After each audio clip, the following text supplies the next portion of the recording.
Be yourself, King. Should be yourself. And really the greatest thing that you could be is to be yourself. What's up, everybody? This is the Ike Inspirations podcast, and today I have an awesome guest named Angela. Angela is a professor. Angela is a relationship coach, and she's also an author. And I'm super honored to have her on and discuss what godly relationships look like in today's modern culture. So, thank you, Angela, for coming on the platform and being so kind to give us your time. Of course. Thank you, Ike, for having me. Excited to sit down and chat and talk about the things that I'm passionate about, God and love and relationships. So Yeah. Thank you. Awesome. So let's kick it off with I'm sure as a coach you see a lot of women who are struggling in the dating field, and I'm curious to hear, like, what do you think is the biggest struggle that women today are struggling with relationships? Why is it so difficult for women to find a And I think it's twofold. I think it's women and men. And I think we're living in a modern world, a more fast-paced world. And I think that's been a big obstacle for both. To just connection is harder to make, whether that's platonic friendships, romantic relationships. It's harder to connect. People are busier. People are on their technology more. People have shorter attention spans. They want things done in an instant. And so there's less of that organic time that people are spending to meet and learn and know someone. So even in the dating culture, people want it to happen quickly. To meet someone, the first date, it's like, sparks are flying. It should be a relationship.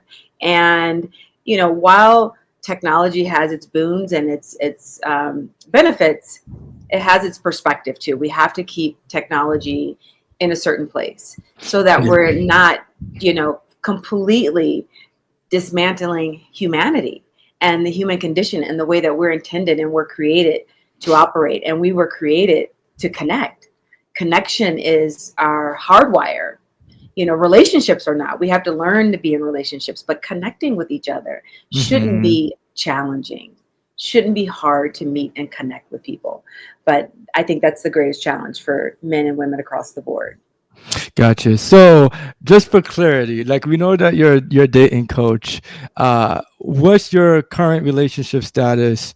And can you speak on that? Yeah. I'm married. Oh, okay, that's awesome. I'm married. I'm a married woman. Yeah. But I understand. I'm newly married. It hasn't been a year yet. We were married almost 9 months ago. Okay. But I understand the struggle, the frustration, the confusion with modern dating, because I'm not that far removed from it. I was very much in that. But I was also doing the work that I teach my clients now, is being very intentional about my dating and my relationships and partnering with God first and foremost. Being patient at times, being very frustrated at times, being angry with God over the years, and then in times settling into total acceptance of where I was.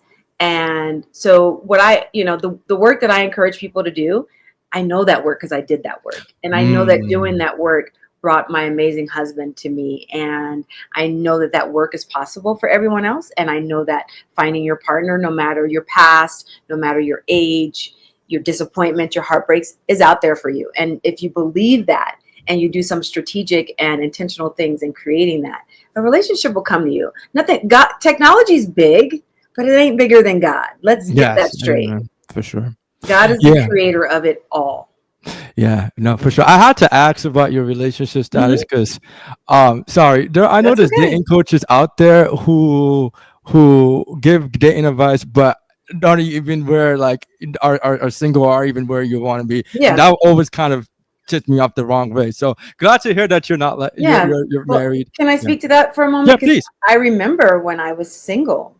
Yeah. And I've been with my husband. We've been together 3 years now. But prior to that, I was still a dating and relationship coach. And there were moments that I would struggle and feel that I had, imposter syndrome, or that how could people believe me and what I'm teaching if I haven't made it happen yet? But I will tell you what my clients said to me. Sure. Because I was walking the path with them. I was doing the dating right alongside them, and I was teaching the tools of dating. And Yeah. so maybe I didn't know what it was like to be married, but I knew what it was like to date more successfully and strategically. And so That's my fair. clients accepted that about me and never felt, oh, she's not married. What, That's why would true. I want to work with her? And I even asked them and posed the question, would you rather work with someone who's been married 10, 15, 20 years or work with me?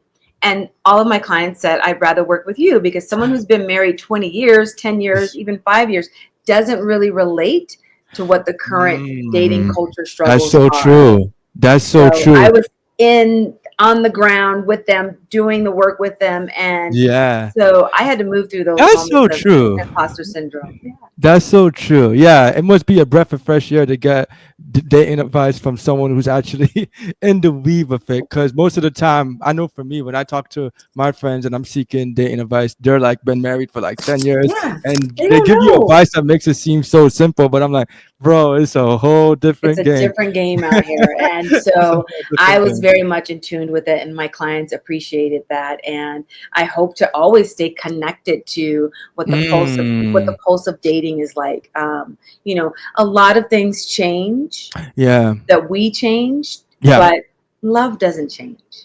Hmm. Love is the same as it was before modern dating and technology. So we have to remember that nothing's bigger than love. And Yeah.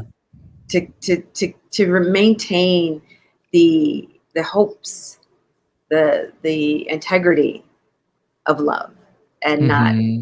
parcel it into something that is more manufactured, because it just isn't a manufactured experience. Hmm.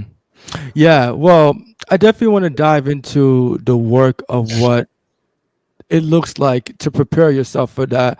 But because dating is really it just feels so hard now and unnatural. I can only speak for my things, but for me being ghosted, to me quite honestly ghosting other people, I've just been online in person and I'm like, all right, let me just take a huge break from this and work on myself. And that's really that's where I've been mentally in Good, terms of dating. But that desire is still there and I pray about it and I'm working towards building myself up so I can attract the right person. I'm good. curious, what does that work look like, for us? What if Yeah, we're single, yeah, man or sure. woman, what does that work, Yeah. you know? Well, the first thing, is, if you want a godly marriage, you have to start with a godly relationship. You need to people have to have their own relationship with God.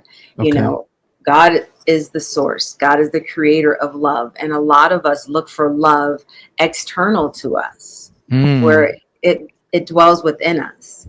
And if we want to know the depths of love, and we want to experience that, and we want to attract that, then we want to get closer to the source that created it. mm, Get as close and draw near and near. God always wants us to draw near, and that's the work I did and I do, and I continue that's to make awesome. God the center of my marriage. How can you get closer to God today? How can you get closer to source today? What Hmm. are the certain things that are distracting you to getting closer to yourself? We often look for things that distract us, that fulfill us momentarily, because we can't stand to really be alone or to hear the voices that we've been trying to silence. And we often silence those voices with things that are not necessarily healthy or helpful to us. But Hmm. being single and preparing for partnership requires sitting in that aloneness, sitting in that Mm, aloneness, even in the discomfort of the aloneness. Because when you get married, your partner is not there to make you happy. Your partner is yeah. there to make you happier. So if Hmm. you're coming into marriage and you're not happy, it's forget about it. Your partner is going to struggle, and you're going to struggle by trying to impose these requirements on someone who's not responsible for your happiness. So when we spend the time in aloneness, healing the wounds of our past, our disappointments, our setbacks, our hurt, because we all have them, forgive ourselves, work toward forgiving others. And that doesn't mean condoning people's behaviors, but it's finding the space where that past behavior no longer has a hold on you, where your heart is open to receive love. Because forgiveness can pull us away from that openness. Because when we're tied to forgiveness, we're tied to the past.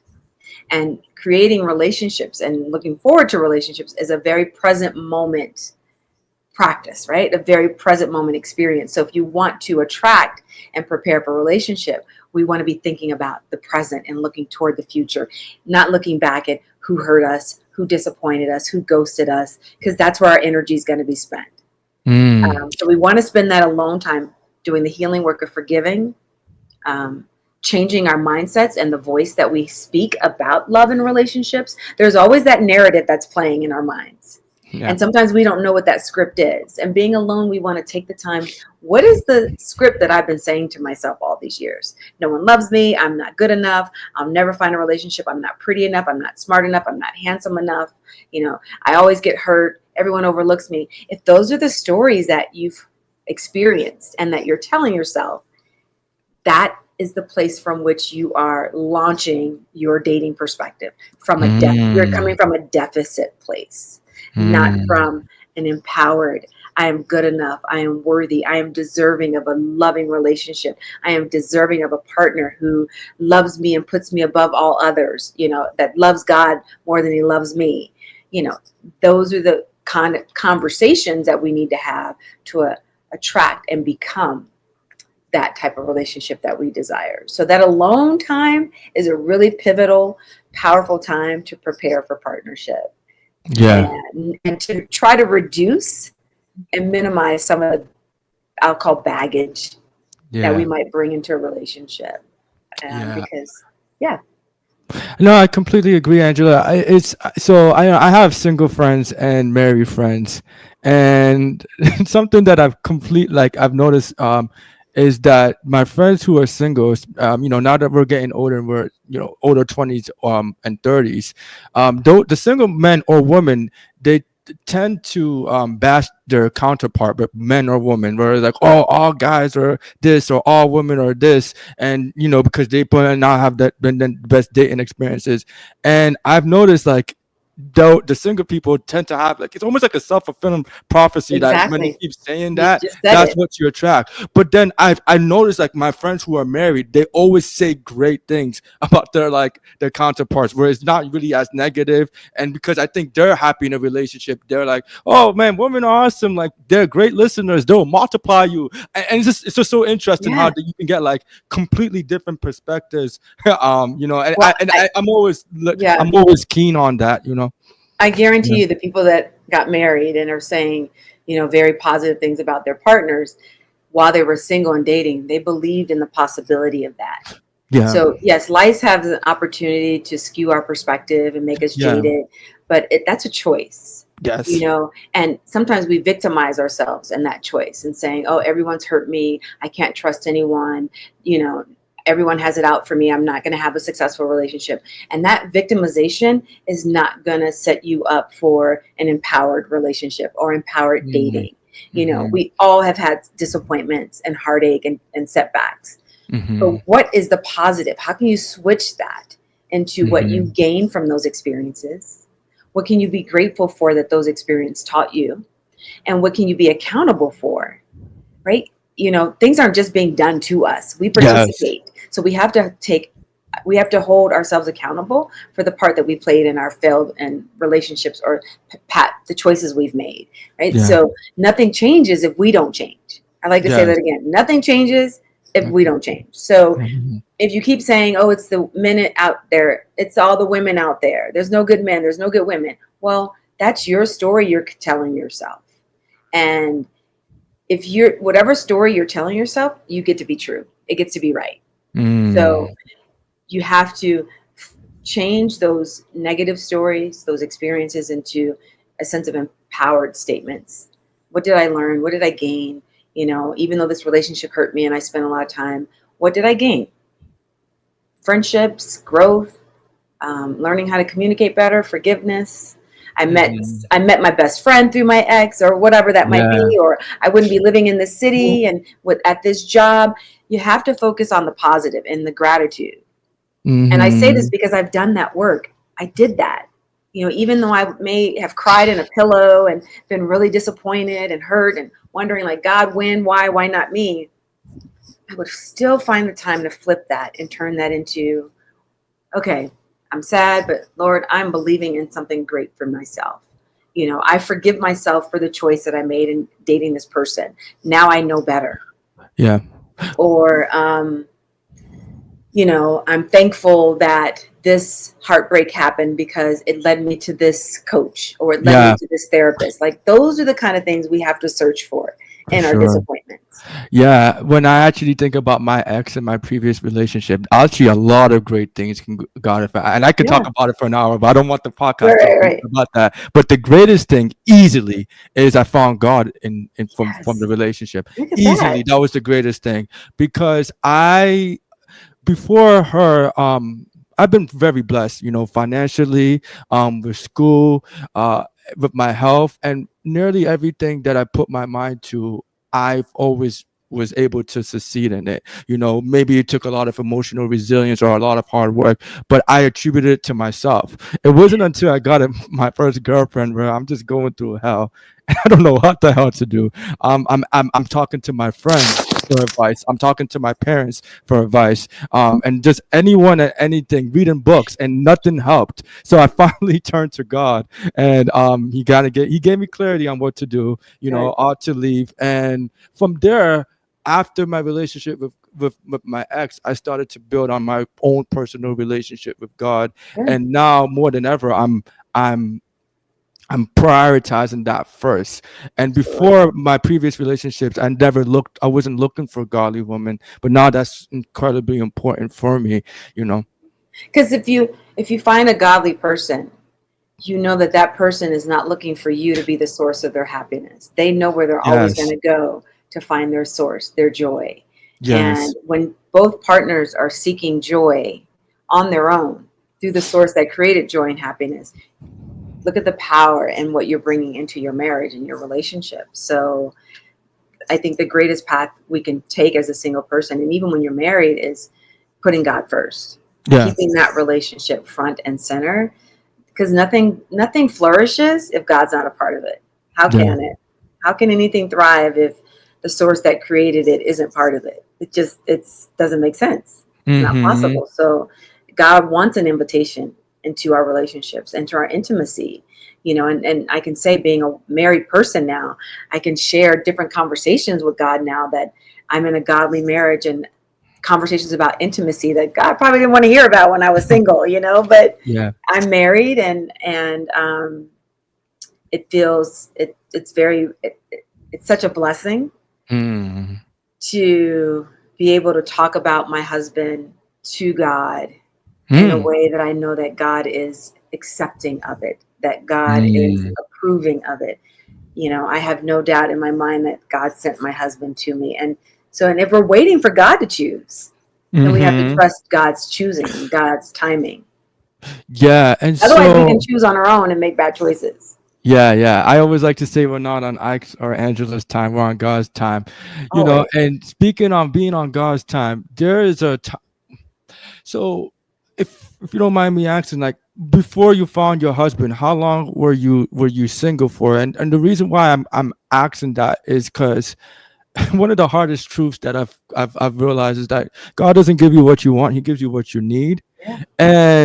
And sometimes you don't get what you want when you want, on Yeah. your own Yeah. time. And so it can be hard if you want to have that house or that partner or whatever your desire is for a long period of time, and you're just constantly waiting. Can you speak towards how long you've been Sure. single for, and how did you just bear through all of that? Yeah. So, Yeah. well, it wasn't just a bearing through it. There was lots of Bearing. moments of Yeah. joy and Yeah. blessings and growth within myself. I lived overseas for 2 years. Oh, I wow. I was healing the loss of a loss that happened 12 years ago. So I knew God was working on me and my heart. And so I poured into that. I started my business. And so God was Wow. working on me to, I was prioritizing a relationship and my family, and I got to have all these things rather than my relationship with God and pursuing God and how I can serve God. And so Love Sanctuary came about. And so I've been Mm. pouring into my purpose and my life's work the last 10 years too. So that became my labor of love. It became my partnership. It became the child I never had. But I would say I dated, and I had a relationship, almost a year relationship during COVID. Oh. But in that, I would say pretty much for 10 years, I was single. But again, I had nearly a 1-year relationship in that. And then another part of just kind of dating. Yeah. But relationship, it was actually 10 years ago with my husband. Oh, your first one. No, my husband now, we've been in each other's lives. So my last relationship, really, it's been him over these last 15, 20 years. It's been. Wait, sorry. Your husband, was he your ex? He's been my ex multiple times, and here we are. So yeah. When people say don't date your ex, it's circumstantial. My husband and I both needed to grow and to be ready, and we kept trying to force it and make it happen. And God was like, no, it's not time now. And so for 6 years, we just focused on being best friends, no romantic involvement, just friendship. And he became my best friend. And I was dating other people. He was dating other people. And then by God's strike of timing, it was like, okay, now's the time you're ready. And he made a declaration to me that we were going to be together. There was no games from that moment. He held my hand, said, we're doing this. We've been together ever since. And when he proposed, I can't remember when he proposed. We had a very short engagement, very short. But he proposed and we got married and we've been together ever since. But I'll say this, I was also celibate for a long time. And I say that proudly. I don't have to give this specific number to that. But I was definitely also very focused on giving my body back to God and back to myself. Yeah. And part of that healing of my past was the physical intimacies that I experienced too, that these men that I experienced that no longer deserve to have that hold on my body spiritually in that way. Yeah. So I cathartically cleansed those past and, truly kind of felt born again when my husband came back into my life. Wow. There's so many points I want to touch on. First of all, that's interesting because you're like the first story I actually heard of the ex coming back and actually work. Like, I know. 99% of the time, in my own experience, like I've tried and just never worked. So that's awesome. It was destiny. I've known him since we were children. So, and I said when I was a young girl that I was going to marry him one day. And, I fell in love with other men and had other relationships. I stopped believing that. I didn't really think that he was my husband for a long time, especially when we kept breaking up. But I think my relationship is a strong testimony that it's never about us and our timing. Yeah. Never. We don't know. God is a mysterious God. And we have to trust that he knows the greatest plans that work out for us. So, I completely agree. So what changed, because like many people, like, when you have your ex, you're yelling back and forth and you're like, I'm never going to be with you. Then, you kind of have the toxic cycle and then it usually evaporates. Yeah. What changed, So we were always in and out of each other's lives because we've known each other since childhood. So we were never too separated, in terms of degrees of separation, but maturity on both of our parts. I've always been a seeker and always been attuned and introspective. So for me, but there was definitely, I thought I was ready for marriage. Like, oh, I'm ready. It's him. But I had maturing that I needed to do to be a wife. People will say it's very different being a single woman than being a dating woman to being a married woman. So I really wanted to be a married woman. And so God was preparing me for what that would look like, that level and that degree of commitment of what that looks like and feels like. Marriage, I don't use the word hard. I refuse to put that in my vernacular because I don't see marriage as hard. It takes work like anything else, but I'm not going to say it's hard. It takes work.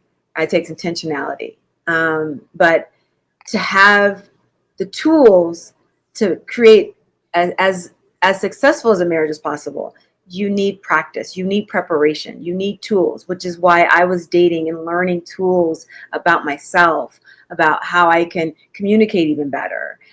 What is it going to require me to be a wife? And so I know God was using this time to prepare me and equip me to be in this type of commitment that is not taken lightly. Marriage is not a willy-nilly decision.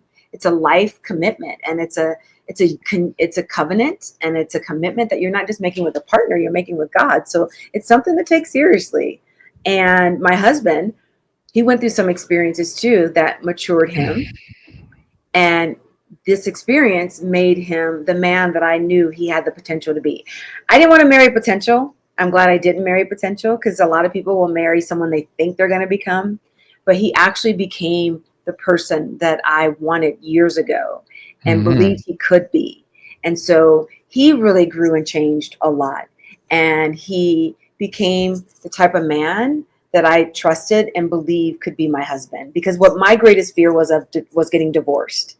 And I wasn't just going to give my life to just someone just for the sake of being married. Yeah. And so my husband has shown me time and time again, before marriage, during marriage, every day, his love, his devotion and commitment to me. And I know he needed to do the work that he did in order to be able to show love in that way and to carry our family as the head, as the masculine in our home, the way God would want him to.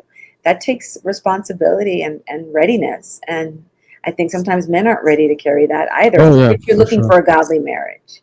For sure. I mean, it's a lot of commitment, and I feel like a lot of men are commitment can be a scary thing for a lot of men. Yeah. Hence why a lot of us may chase physical pleasure instead of putting full commitment, because it requires a lot more of us. If we're being honest, like, I think it just takes a lot more responsibility, and some men don't want that responsibility. And I think it's that simple, you know. Well, you're saying you think men have more weight in a marriage than a woman? More No, responsibility? no. That's I'm not not. true. No. I'm not saying that. I'm saying that. Like, I know a lot of men who view women as like a huge responsibility, Yeah. and for them, they don't want to deal with that. Yeah. Not saying that's right or wrong. That's just how they feel about it. And you know, and I don't think that's not how I view it. But Yeah. but that's how I feel like a lot of men view relationships, and you know, they don't want to have to deal with quote unquote emotions and all that. And I think that's a poor way of reducing Yeah. how women are. And something that I pray about is that I ask God to help me see women the way He does, And because I think he that's really will. what it is, you know. And Yeah. he will. I said that same prayer right when I was dating someone before my husband. And actually, I dated a couple gentlemen. And had I not said that prayer, I would not have been interested. I would have, Mm, nope, not my type. This isn't da. But I'm like, I prayed and I was like, God, these are your children. Help me to yeah. see in them what you see and what you want me to see.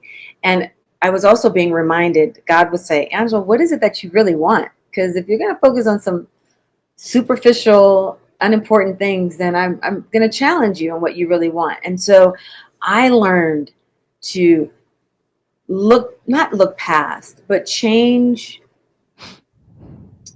the way I looked at certain things, and always trying to go deeper than the surface. I'm a deep surface person anyway, but Mhm. when it comes to relationships, and a man, I like attractive men and aesthetics, and I've Mhm. dated very attractive men, but while I was dating, and right before my husband, and what I encourage my clients is, you got to look past the physical sometimes.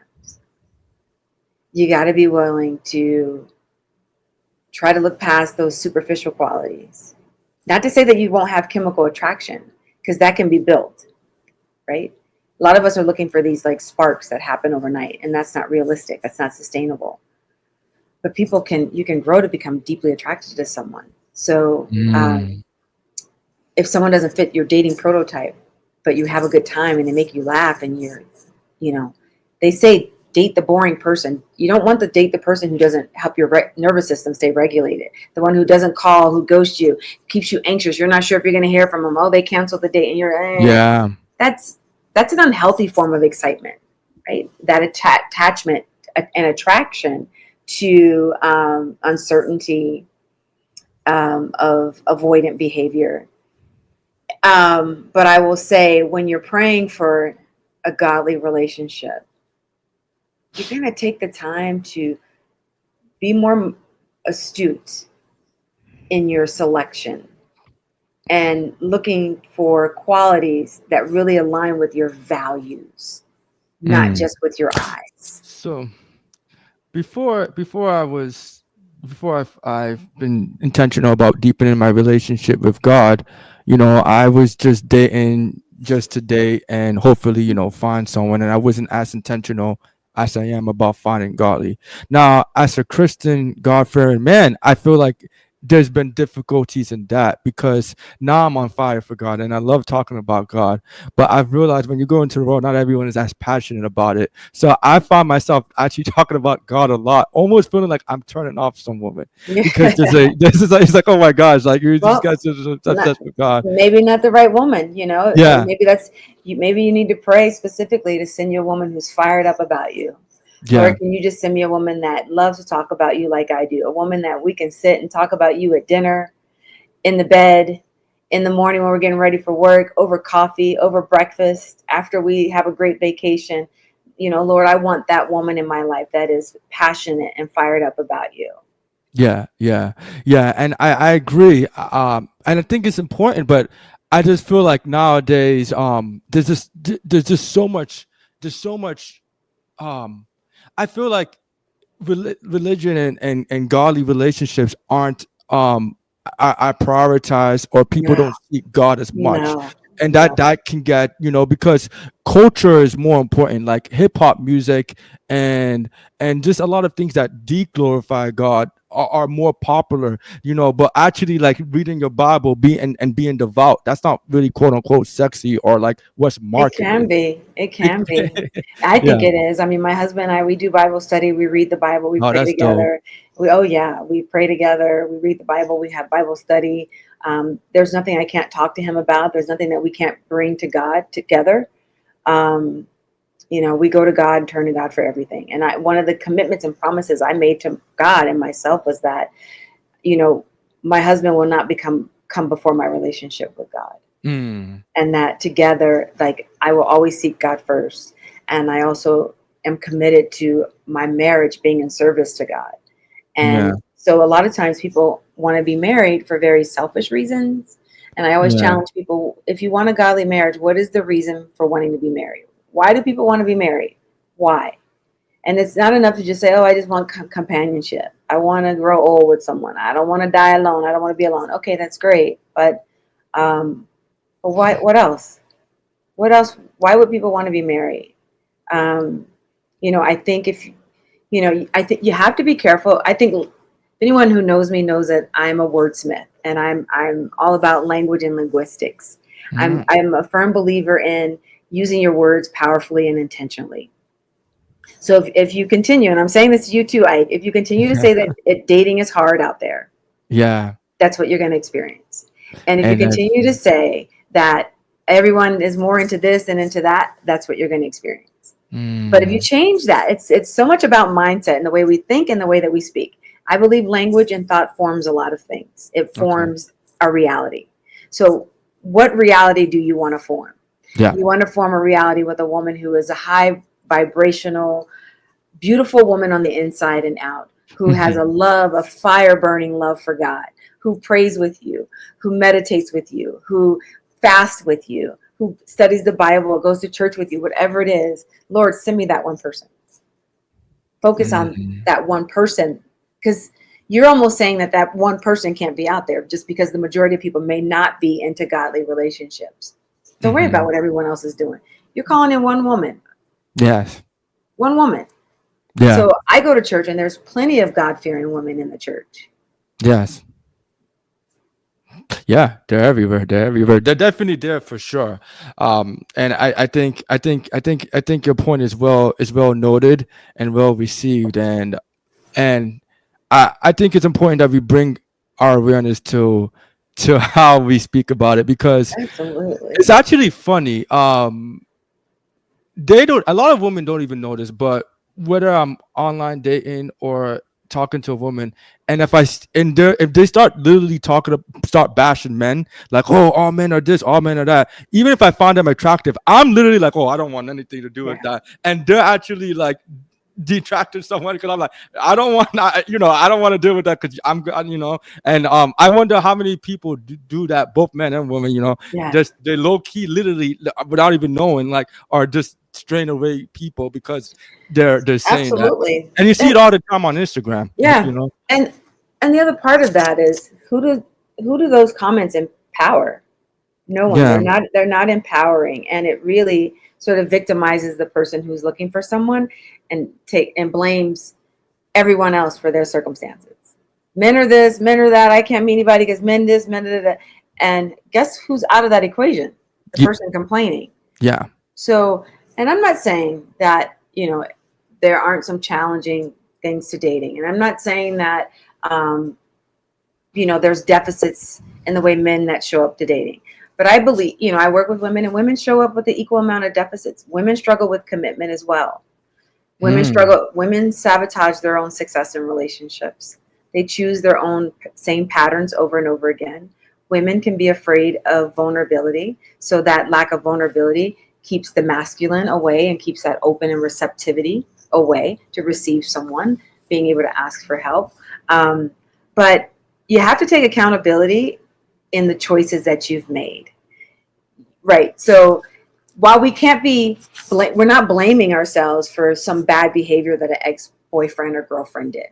That was them. They made bad choices. They have to deal with how they treated someone.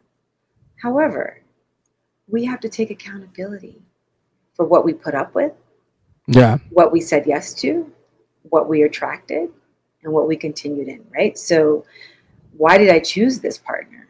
Yeah. Those red flags show up very early. Very early. Most people ignore them because they want to gloss past it because they're like, maybe I'm just me and I'm just being picky or having high standards, or I'm just saying things, or I'm focusing on the negativity, or maybe, they'll change or they'll grow. Most people change and grow. So this person will change and grow. And that red flag is like right there in front of you to see. And there's yellow flags. I think we all have yellow flags, but I think more importantly, we have to look at, what are my red flags? What is someone saying about me when they meet me out on a date that could be a red flag to them? Those are the things we need to work on. You can't work on someone else's red flags, but you can work on your own. Do you have, are you clingy, needy? Do you have avoidant behaviors? Do you have difficulty apologizing? Do you have difficulty having conversation and resolving conflict? Do you ask for what you need? Are you willing to compromise? Are you selfless, right? Because relationships and marriage require each partner to be selfless. And the whole thing is if you're selfless and your partner's selfless and your partner's focused on meeting your needs and you're focused on getting your partner's needs met, guess what? Everyone's needs are going to be met. They're going to be met because you're focusing on meeting theirs and they're focused on meeting yours. So everyone's covered. But it's that willingness to compromise, to see if we're compromising. Those are the things that people want to and should consider when they're dating, and the flags that they should look for within themselves and other people. I feel like accountability is one of the greatest skills anyone can incorporate, not just for relationships, but with for life. And I practice extreme accountability. It might be a little bit too much, but I feel like it highly benefits me. Absolutely. Because even if the other party might have done me wrong or whatnot, it's never been helpful for me to criticize them or talk about it, because I can't control a whole nother human being, nor should I want to. Right. You know what I'm saying? Like, nor should I want to. Right. And so I feel like oftentimes when people are going through issues and having problems, I feel like the majority of the time I'm hearing people blame other people or talk about how they were done wrong, and never like rarely do they actually put accountability on themselves. And I always say, like, even if the person did you wrong, you chose to interact with that person for some reason. That's some level of accountability, but that's something that I feel like a lot of people don't like want to admit, whether that's in your relationship or in business or just anything. And I feel like people often like don't make that association. Like, hey, he did X, Y, and Z and blah, blah, blah. But I'm like, but you chose to hang out with that person. Because it's easier to point fingers at someone else than take accountability. But if you don't take accountability, there's no growth, there's no change. So you'll continue to repeat the same patterns. You'll continue to choose the same partners, have the same mistakes, because if you're not taking accountability, then you're not really willing to look at yourself and look at the choices that you've made and why you've made those choices. But accountability is one of the first tools and steps toward transformation. If you want to change who's showing up in your life, you've got to take ownership for the ones that have shown up in the past. Yeah. Why? Simple. You can't just say it's this person, they did this. Why are you choosing these type of people? Because I can talk to two different women, one who has high value worth, the other one who doesn't. And, depending on how you value and see yourself, really determines how you're going to let other people treat you. Mm-hmm. Period. They both could have dated the same person who was not a nice person and had a different outcome. Whereas the one with the low value sense of worth stayed in the relationship, was mistreated over and over again, but thinking they could change the person to love them and getting little cookie crumbs of love from them. Whereas the person of high value could have dated that person, spotted the red flags, maybe fallen for them, but been like, you know what? I respect myself more than this. Mm-hmm. Or, if they did go along with the relationship, it's like then recognizing, I lowered my standards for a moment and I'm not sure why. And then those opportunities create this process where, things happen in our lives where we feel more vulnerable. We're human, and the human condition is very fragile. There's nothing wrong with wanting to feel connected and loved. And sometimes when we're going through hardship and difficulty, isolation and loneliness, sometimes we make choices that aren't in our best interest. But a highly introspective and intuitive person can take ownership for that and say, I really wasn't making good choices back then because I was going through some of my own stuff and I was looking for love in the wrong places. But someone who doesn't have that introspection, doesn't grow in their self-worth, they're always going to look around to blame the other person. Yeah. So for me, when I'm going through moments that I may find undesirable, I often journal about it to reflect on, Absolutely. how I feel, what goes wrong, and that has helped me a lot. Now, when it comes to holding yourself accountable, I feel like something that makes it difficult. It seems like you can be blaming yourself, and it may feel like you're being too hard on yourself. How does someone balance that so it doesn't feel like they're being hard on themselves, but also giving themselves space to grow? Yeah. Yeah. I mean, first you start off by not saying it's my fault. It's my fault. It's my fault. Change the language. As I said before, language is important and how we use it is important. So you're not saying it's my fault. I did wrong. It's my fault. No, self-love and self-worth is about giving yourself grace, right? You know what? I didn't make the best choice. I didn't make the best choice. I forgive myself for that choice. That choice caused me pain. So we got to forgive ourselves for the pain that we inflicted that we allowed to be inflicted on us. And that's sometimes harder to forgive than other people. But when we soften these harsh criticisms and conversations we have with ourselves, journaling and changing those language to words that God would speak to you and words that you would speak to your best friend. Those are the moments that you got to speak to yourself like but as you are your own best friend. So there's no empowerment in blaming. There's only shaming and blaming. And that's going to make you feel worse about yourself. However, accountability empowers you, because if I can be accountable, that I'm the only agent of change. Now I can't change someone else. So if I constantly say they did this, then nothing ever changes. Nothing changes. But if I say, I have to take some accountability for how this relationship played out. What could I have done differently?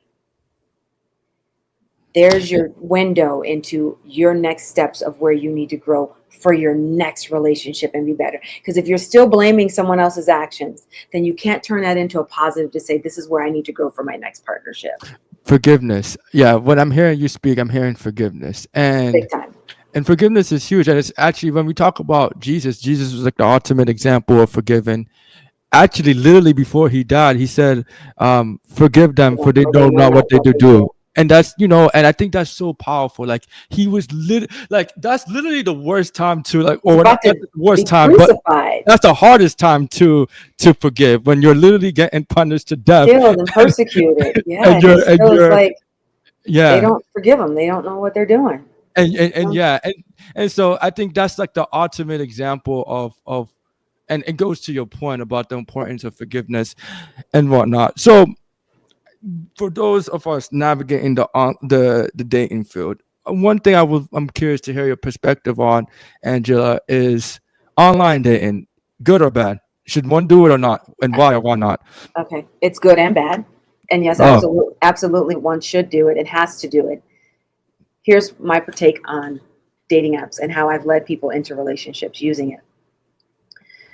So there's no other platform that allows us to exponentially increase the number of people we meet. mm, Yes, we could still go to the restaurants, the grocery stores, the bars, wherever, but from your living room, you have the potential to meet someone who's in another state, another country, another city that would not expose you to that had it not been for the dating apps. So it opens up your dating pool exponentially. Even making friendships, business contacts in ways that you would not have made them without the dating app. Of course, there's some negative things to the dating app, as there is with everything else, right? We are a society of overindulgence. yeah. So if it's not the dating apps, it's the people using the dating apps. We're not using them properly. We are becoming a swipe culture. We're becoming instant gratification. We want instantaneous connection.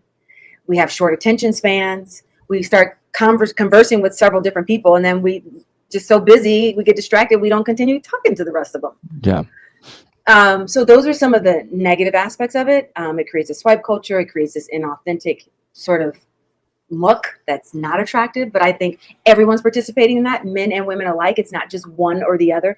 Everyone is creating this culture of the dating app. Men are ghosting women, women are ghosting men. Both of those the behaviors of ghosting is just such a low frequency behavior Yeah. that if you can't tell me you really want a relationship and you're ready for one if you're ghosting people. Yeah. It's not kind. It's not it's fear-based. It's not treating someone the way you'd want to be treated. So I coach people, if you don't like someone, be an adult and let them know. Yeah. No one deserves to be ghosted. You can text, you can call, you can say, hey, I had a good time. Thank you for dinner, but this isn't quite what I'm looking for. But how it's powerful and helpful is the dating apps are designed, and dating is no form. Does that make sense? So Yeah. it's not helpful to just swipe on the app and text and do all those things. It's not even helpful if you read the Bible, pray and ask God every day for a relationship, journal, forgive, learn how to communicate, take all these classes on relationships. None of those matter if you're not out there practicing those tools with actual people. Mm-hmm. And the only way to practice those dating tools and practice them quickly are the dating app. People have to take away the focus of every date that you make is going to be your partner. You have to look at the date as, I'm going to go out with this person and I'm going to discover something new about the person I want to be with and myself. If that was done, people will more likely be led to their partners that they want to be with. There's too much of this anticipation each day. And I was there. I remember being, oh my God, no, I'm not into this person. And that shifted right before COVID. I was like, okay, I got to date differently. I'm going to say yes.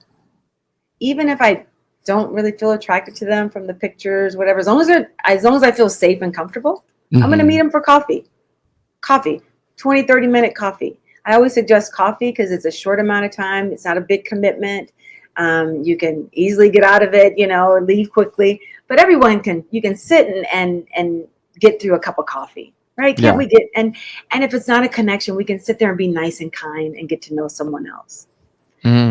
So I would do that. I would go for coffees and I would say yes to people that were really different than what I've ever dated. And, I found some that I wasn't interested in at all. And others that I would never have probably gone out with before that I was attracted to. But through that, I was learning more about myself, more of what I wanted. And I went back to my notepad, my list, what's important to me, what are my values, and then practicing tools of relationship. And I know that God was watching me do this work like, okay, she's ready. She has shown me that this person doesn't have to look a certain way, make this certain amount of money. I was looking for heart qualities. I wanted heart qualities. And my husband came along when I was ready. But everyone, you have to approach dating apps differently. People using these dating apps thinking each date is their partner. Because here's the thing, while I was on the apps dating and creating this energy of momentum of attraction of a partner, my husband came to me outside of the dating app. So I'm not suggesting that your partner, your wife, your husband, your spouse has to be on the dating app. What I'm saying is that you putting that intention, that energy, that investment, that commitment to exploring yourself and someone else is bringing that attraction, that energy elsewhere. You can receive it. You might walk into someone when you're walking through the doors of church, at the grocery store, because you're putting that out there. You're putting that real availability out there and more vulnerability. And while you're dating, you got to date from a high place of high energy frequency, a high vibration. So when people see you, they want to know you. They're like, wow, that person looks really smart and fun and happy. Like they really enjoy their life. I want to spend time with that person, see what that's like.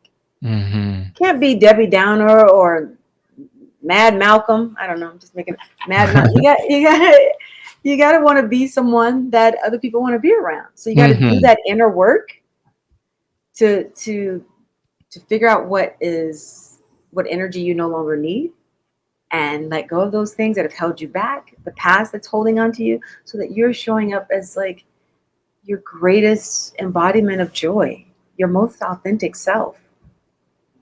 Yes, no one can refuse a person who is fully in their embodiment and their true, loving, authentic self. Yeah. That's I was not expecting that response, honestly, because most people, I feel like I know, are like saying, oh, don't go on the online dating apps because of X, Y, and Z, because it has like a low success rate, or because of the ghosting, or it requires a lot of emotional resilience. But yeah, there's also a lot of success stories I've heard too. So it's kind of like what you said. I guess it goes back to the mentality you have towards it, and how you speak can really shape your reality. It's interesting. Yeah, 30 to 40% of dating and relationships are happening on online dating. So the numbers are telling. The numbers are I don't know what percentage are getting married, but the numbers are too big to ignore that number. Them. Yeah. And I'm not saying it's the only path to dating, but I would use that in conjunction with something else. Like, what else are people doing to meet people? Have you tried something different that you've never done before? Taking classes, signing up for different groups and clubs and memberships, traveling solo, taking on different adventures, spending time in places where the person you'd like to be with, where you'd want to meet them. Sure. Where would the person you want to be with, where would they be hanging out on a Saturday or Sunday? Or what do you enjoy doing that you hope to meet a partner that they enjoy doing those things too? Go do more of those. So have online dating, and then have another strategic plan on how you want to connect and open up your world to meet other people. And it doesn't just mean meeting the person you're going to date. You might meet someone who's the connection to introduce you to your partner. The more you open up your social and your connections. Yeah. That's interesting that you said that. Yeah, I've personally, if I'm being honest, I've been feeling burnt out from online dating. It's just been a lot for me. So I've had to reshape my strategy and honestly just focus on living my best life. And so basically, it's actually, because if I'm being honest with myself, I do think online dating for me is like a way for me to not go out as much, and I'm very sheltered and introverted, and I do enjoy that, but I also feel like I have to do a better job of balancing that out. And so basically I've been going to concerts, going to church events, going to more in-person Bible studies, because I love Bible studies, and just going out more to increase my odds. That's what it's about. It's increasing your odds. Because it is a numbers game. And it's just like anything else that you pursue and want in life that doesn't work out the first time. If you're looking for a job, you're going to keep tweaking your resume until you get the job you want. If you're looking for your dream home, You're going to keep sending offers. You're going to keep looking at offers and putting in your bid. You're going to get disappointed. You're going to be like, oh my God, I thought that was my house. I loved it. It had everything we wanted. And you can be heartbroken. And then you go back out there and there's a home that you just didn't even consider. And it worked out even better. So you don't give up because your house didn't work out. You might be disappointed. You're a little bruised. You dust off your knees, and then you get back out there. You look for jobs. You take classes to figure out, how can I improve my job search quality? How can I improve my resume? How can I get more training to be qualified for these positions? Well, why don't we do that for marriage? What classes can you take to make you more qualified for it? Just because it can happen doesn't mean that you're going to be good at it or qualified at it. What can we do to increase our qualifications? Yeah, it's definitely, it's interesting that you said that. It's a numbers game, and with everything in life, it requires a lot of resilience and persistence and going through. But if you want it, but with dating, I feel like because it's so romanticized and there's so much emotions, I don't think people like to look at it like that. And also, when it is a number, I think the difference between finding a job or your dream home, I don't think there's as much emotional investment. Where if you get rejected, well, sometimes I feel like there is. People get rejected for a job. It can be very devastating. People, it's what, that's the thing. People are applying so much more emotion to just dating. We're talking just dating. Just dating. We're not talking about falling in love and having a deep relationship, because there's no guarantee that when you meet someone and you're dating that you're not going to have some heartache and disappointments. So relationships are a risk. Yes. Because vulnerability is required. You don't know the end. You don't know the outcome. But that goes for whether you're dating or whether you're married. It's laying your heart out on the line. But you're not laying your heart out on the line to just go out on dates. And if so, then you're putting too much into that. A date is a date. And a relationship, whether it's a great person or not, there's no guarantee the outcome of that relationship. So yes, vulnerability is required. Period. In dating, much more vulnerability than it is in finding a home and a job. But that's the risk we take if that's the type of love that we want to attract. It's part of it. And that's what I'm saying. There's like a vulnerable aspect where, like, in your job, you don't have to tell your deepest secrets or you know what I'm saying. That's what I meant when I'm saying. And so that adds a little bit of emotional intricacy. Not to say that it can't be done, for sure. And so when there's like, and so it's interesting. I'm so grateful for like the time that you have you spared. And I know you've also authored a book called I have a couple. You have a couple of books. And can you please talk about those books and share your what you have? Well, this is my date night book. Okay. It's over 80 dates. And includes preparation for the date, how to prepare for it. And it's from something that's very simple, having a little date at home rather than just watching Netflix. Is how can you create spontaneity, curiosity, playfulness in your home without spending a lot of money. Dates that level all the way up where you're spending elaborate amount of money. So dating is about being intentional. It's about a pre-planned event. And this book gives you ideas to date. Whether you're single and dating yourself, it works well with girlfriends and their girls' night out. Great book for that. It works well for single and dating. So like if you're dating, I would suggest look through here, because here's the thing too. People are not very original in their date ideas. Like come up with something different, you know, and this will help. Like, wow, he took me here. He thought of this. And it doesn't have to be a lot of money or expensive, but it's the thoughtfulness. It's the uniqueness. And it's anyway, so date ideas in here. And then it works well for married couples who are trying to reignite date and spark in their relationship. And my husband and I, we date every Saturday night. It's date night. Oh, that's cute. What's your favorite date or like the most creative date from that book? Oh my God, there's so many in here. There's so many dates. There's 80 of them.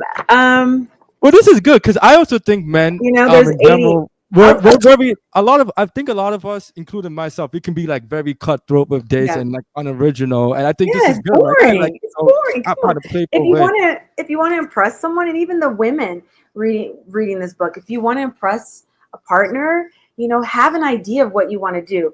No one Men don't like when women, you ask someone, what do you want to do tonight? And everyone's like, I don't know. I don't care. Whatever you want to do. Yeah. Ladies, if you're dating and you want to impress them, say, hey, I saw this date. I'd love to do something like this. That's Yeah. attractive. That's attractive. So have some original ideas. Oh, so one of my favorite dates, there's a couple. I mean, my husband and I had a dinner party, and we had because date night can also be couples dating. We did a fondue night, and we got a fondue set for our wedding gift. And so we had two other couples over, and we had fondue and had all these different cheeses and foods. So that was fun. Another date my husband and I did is called A Piece to My Puzzle. Piece, Peace. A piece to my puzzle. And we bought a puzzle that we ordered online, and we spent couple nights and days putting the puzzle together. So I don't drink, my husband would have a glass of wine, or we'd have some food, and we'd sit and put some music on, and we'd do the puzzle together. Now the puzzle's finished. We signed the back of it, and we're going to frame it and put it on the wall. It's a beautiful puzzle. You get puzzle glue. Easy. You're at home, you buy a puzzle for $20. It's something you can do at night. Instead of watching Netflix, you're putting a puzzle together. You could also do that with like a paint and sip at home. Yeah, I've got a lot of different just dates in here than just,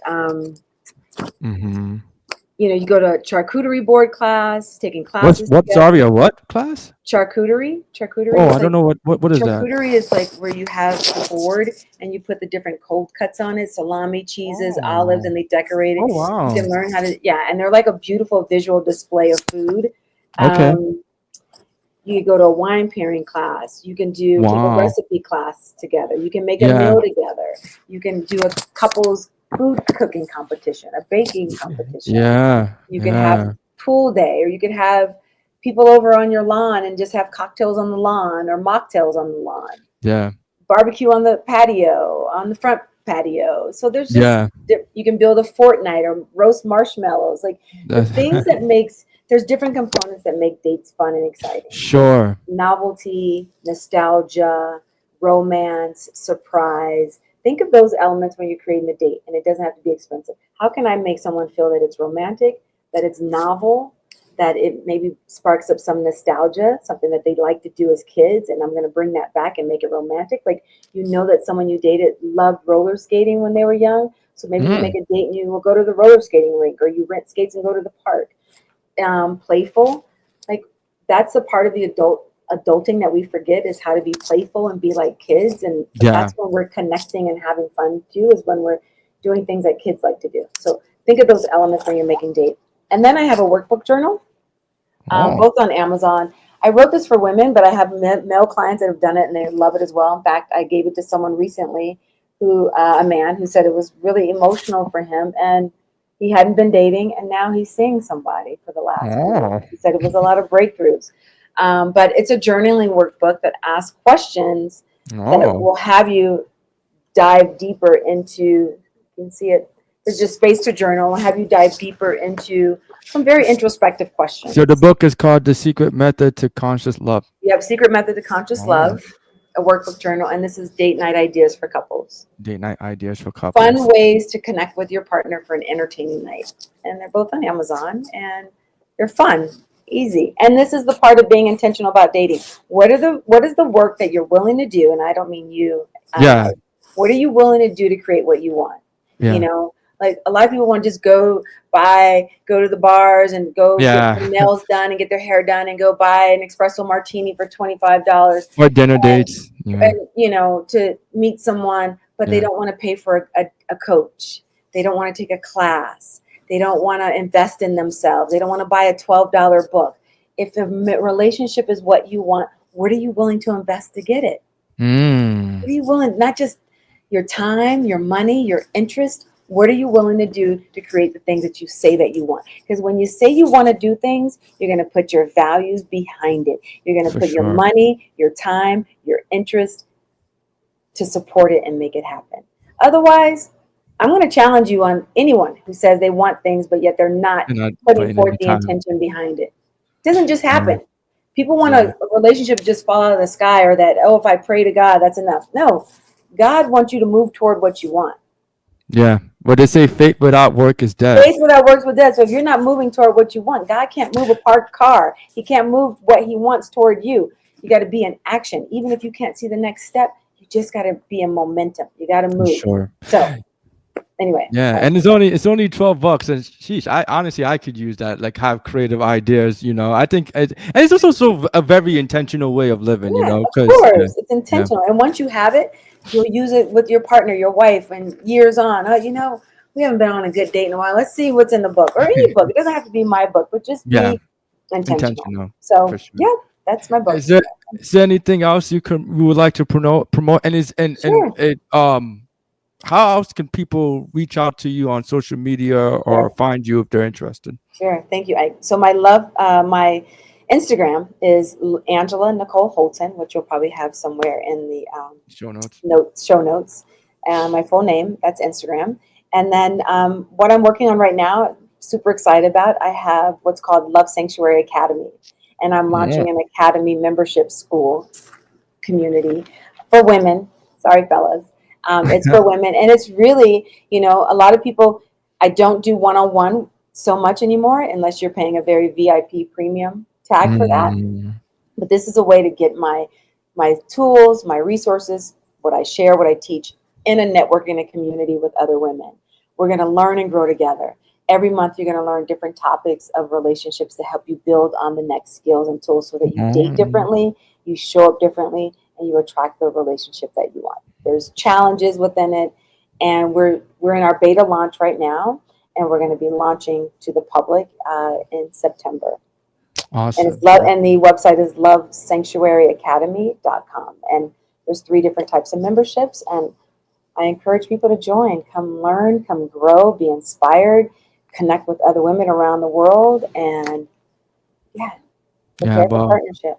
If you're watching this and you feel this resonated with you, definitely go check out the books and her academy, and I'm sure it will provide you with great value, and we'll put in the intention of how important dating it is for us. I think that's the most important thing. Obviously she can't guarantee you a relationship, but I think she can guarantee that you're heading in the right direction. I think that's the most important thing. And so anyways, Angela, thank you so much for your time. Thank you for your wisdom and just sharing your story. And remember, everyone, the future belongs to those who believe in the beauty of their dreams. And if God is for us, who can be against us? That's right. Thank you. Thank you so much. Bye, Thank you.